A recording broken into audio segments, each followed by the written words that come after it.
Olá pessoal, sejam todos muito bem-vindos novamente ao nosso curso de portaria. Estávamos falando no encontro passado, você se recorda, sobre as atribuições do síndico, principalmente no que diz respeito à esfera administrativa. E nesse encontro eu quero dar seguimento com você e nós vamos falar o que o síndico pode e o que o síndico não pode fazer em caso de inadimplência. Então, pegue o seu caderno, registre essas anotações. O que o síndico pode fazer, Rodrigo? O síndico ele deve cobrar os devedores do condomínio. Eu falei isso mesmo, os devedores do condomínio, não só o condômino, mas eventualmente até mesmo os prestadores de serviço que deixaram de realizar uma atividade, ou mesmo até mesmo créditos referente a algum serviço prestado por aquele condomínio. E deve, pessoal, claro, sempre que possível, utilizar a via extrajudicial, fazer com que essa cobrança seja adequada, com que essa cobrança seja amigável e apenas em última ratio, em último momento, quando não há mais outros mecanismos a serem feitos, utilizar a via judicial para se fazer valer deste crédito. Ele precisa compartilhar com a comunidade o número de unidades inadimplentes. Veja bem, cuidado, ele não vai identificar, ele vai apenas mencionar a quantidade, o número de unidades que não pagaram. Ora, Rodrigo, e o que o síndico ele não pode fazer em caso de inadimplência? Ele não pode cobrar de forma constrangedora esses devedores. Nós já falamos, deve utilizar de maneira amigável, de maneira correta, de maneira moral. Ele não pode expor esse devedor ao ridículo. Sim, eu já encontrei isso já há muitos anos atrás em um posto de combustível. Esse posto, e aí naquela época se utilizava cheques. Eles expunham os cheques que retornavam, seja ele o motivo, lá sem fundo ou contra a ordem, eles colocavam num quadro. Uma coisa é uma coisa, outra coisa é outra coisa. Ele não pode cobrar essas pessoas na presença de outras pessoas. E justamente dentro dessa mesma linha, não se pode expor a unidade devedora em locais como quadro de avisos. Isso é completamente constrangedor, inadmissível. E se isso acontecer, o condomínio vai ser responsável e, muito provavelmente, o síndico depois vai responder pelos seus atos. O síndico também, ele não pode, no caso de inadimplência, por ser uma pessoa próxima, por ser uma pessoa amiga, quando eventualmente esse valor do condomínio estiver atrasado, conceder descontos. Isso também não pode.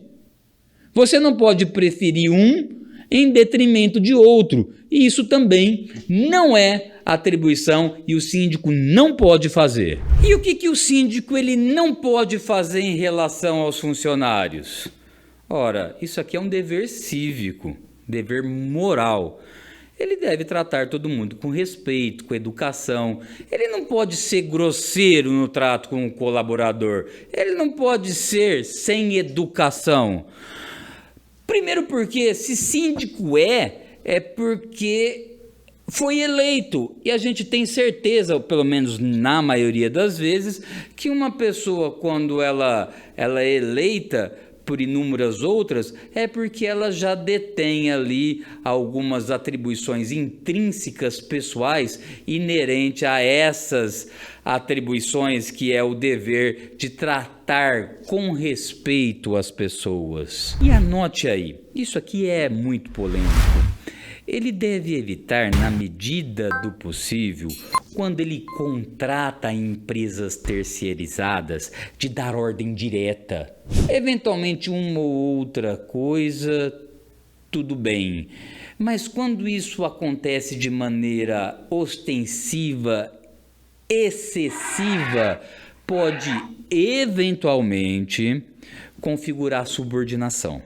E se isso acontecer, pode eventualmente abrir portas para uma eventual relação de trabalho e de emprego. Outro fato que o síndico ele deve evitar no que diz respeito aos funcionários, aos colaboradores, a gente sabe que ele tem o poder de realizar o pagamento, de realizar a remuneração, a contratação e até mesmo a demissão. Acontece que quando esse pagamento, eventualmente, de uma verba trabalhista, uma verba indenizatória for relativamente alta e for impactar essas contas, ele deve sempre colocar essa decisão, não que não deva ser pago, mas lembra que é um processo de decisão que ele toma constantemente. Essa seria uma decisão que ele tem que colocar a crivo da Assembleia. Deve levar ao conhecimento. É muita responsabilidade fazer um pagamento e esgotar o caixa quando existir o crédito. Não estou falando que ele não vai pagar, ele vai pagar, mas pagar sem colocar, sem expor essa situação é de certa maneira muito arriscada. Às vezes existem alternativas que podem ser tomadas, empréstimos, negociações, e ele fazer isso de forma isolada é muito arriscado. Por isso eu aconselho que essas indenizações altas, esses pagamentos que fogem à realidade, à normalidade, à convivência daquele dia a dia, deva ser colocado a crivo da Assembleia. E nós já falamos sobre isso de forma bem rápida. Cabe a ele, síndico, optar por uma empresa prestadora terceirizada. Sim, é ele que faz a contratação dessas empresas, mas não pode impactar, não pode gerar alterações nas contas do condomínio. Claro, a alteração acontece, porque se você contrata, vai ter que pagar, mas desde que essa alteração ela obedeça à razoabilidade e não impacte diretamente nas contas de acordo com aquela previsão anterior, aquela previsão orçamentária. E também cabe ao síndico, com muita razão, dentro desse panorama da contratação de prestadores de serviço, de funcionários, acompanhar de perto os trabalhos, não só dos funcionários, mas também desses prestadores de serviços. E dentro dessa mesma linha, cabe ao síndico aplicar as penalidades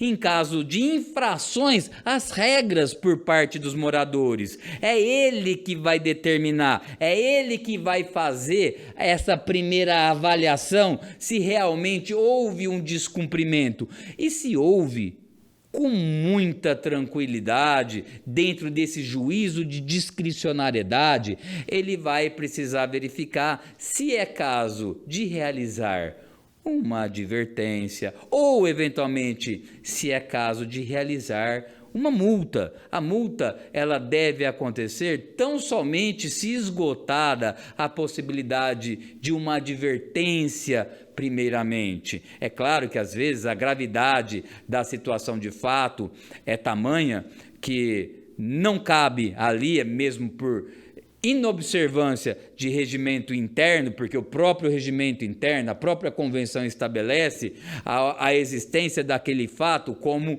a obrigatoriedade de se aplicar uma multa. E se assim o síndico não fizer, ele aí acaba também incorrendo em uma infração. Mas sempre que possível, seu síndico, busque sempre a composição amigável. E é justamente por isso que cabe ao síndico realizar essas campanhas de conscientização.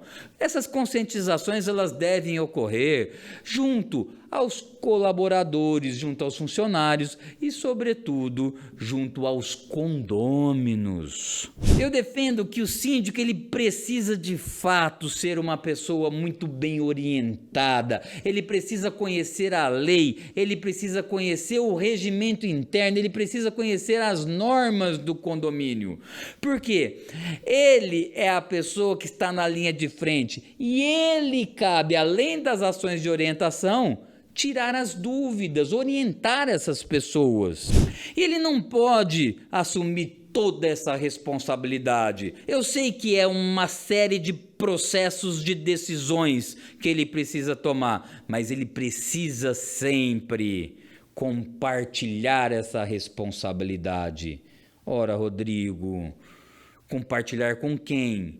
É muita responsabilidade. A partir do momento que ele compartilha com o corpo diretivo, ele também pode escutar outras opiniões. Então é muito importante que o síndico ele tome decisões, porque ele precisa tomar decisões, mas que ele compartilhe essa decisão com o corpo diretivo para que primeiro dar ciência e depois eventualmente escutar algo ou alguma coisa, um outro posicionamento que possa fazer com que ele reveja ou mantenha a decisão já proferida. Também é a pessoa responsável pela apresentação de um plano de obras. Claro, com muita razão. A gente sabe que toda edificação ela tem um desgaste natural com o tempo, com pinturas e com outras coisas naturais.